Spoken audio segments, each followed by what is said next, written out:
जय भीम दोस्तों। क्या आपने कभी सोचा है कि बाबा साहब भीमराव अंबेडकर जी की मूर्ति में इशारा करती अंगुली का क्या अर्थ है? यदि आप नहीं जानते हैं तो इस वीडियो में सारी जानकारी मिलेगी। आजकल सोशल मीडिया में भारत रत्न और संविधान के निर्माता डॉक्टर भीमराव अंबेडकर जी की मूर्ति को खूब दिखाया जाता है। आप किसी भी दलित बस्ती या बाबा साहब को मानने वाले लोगों के बीच से गुजरेंगे तो इस तरह की मूर्ति को जरूर देखते होंगे। आखिर इसी तरह के फोटो का उपयोग प्रचार प्रसार में क्यों किया जाता है? आइए समझते हैं इसे एक कहानी के माध्यम से। एक बार एक दलित बस्ती का लड़का अपने पिताजी के साथ स्कूल जा रहा था। वापस घर आने के बाद उसने पिताजी से पूछा।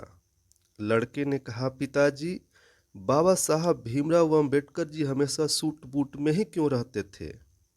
पिताजी बताते हैं, बेटा, बाबा साहब ने बचपन में काफ़ी कड़वी यातनाएं झेली थी। जब वो स्कूल जाते थे तो उनको स्कूल के पीछे बैठाया जाता था, क्योंकि वे महार जाति में पैदा हुए थे। जब उनको प्यास लगती थी तो उस स्कूल का चपरासी दूर से उनको पानी पिलाता था। जिस दिन स्कूल का चपरासी नहीं आता था उस दिन बाबा साहब को प्यासा रहना पड़ता था, क्योंकि उस समय अछूतों को अपने से पानी पीने की अनुमति नहीं थी। बड़ौदा के महाराजा गायकवाड़ ने बाबा साहब भीम जी को छात्रवृत्ति के माध्यम से पढ़ने के लिए विदेश भेजा था।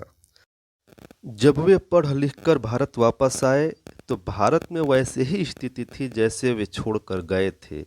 बाबा साहब को लगता था कि देश की अछूतों को आज़ादी से ज़्यादा उन्हें समानता की ज़रूरत है। तब जाकर बाबा साहब अम्बेडकर जी ने समाज सुधार का कार्य किया। उन्हें लगता था कि मेरे समाज भी अच्छे अच्छे कपड़े पहनेंगे। यदि मैं सूट बूट में रहूँगा तो मेरा समाज भी मुझसे प्रेरणा लेकर सूट बूट में रहेगा और अच्छे अच्छे कपड़े पहनेगा और मेरे जैसे शिक्षा ग्रहण करेगा। तब लड़के ने कहा, पिताजी, आज से मैं भी सूट बूट पहनूंगा।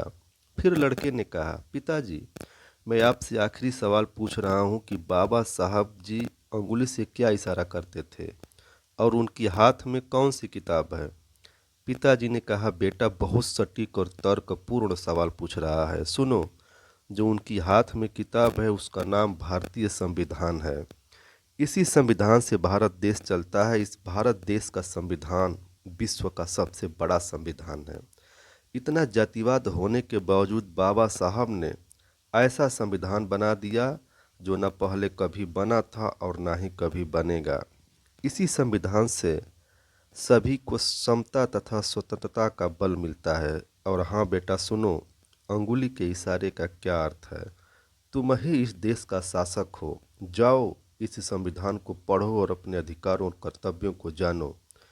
उनकी अंगुली यह इशारा करती है कि अपने भले के लिए सबसे पहले शिक्षित बनो, फिर संगठित रहो, तब संघर्ष करो। लड़का कहता है, हे पिताजी, मैं भी बाबा साहब के विचारों पर चलूँगा। वैसे भी बाबा साहब कहा करते थे कि शिक्षा वह शेरनी का दूध है जो जितना पिएगा उतना दहाड़ेगा।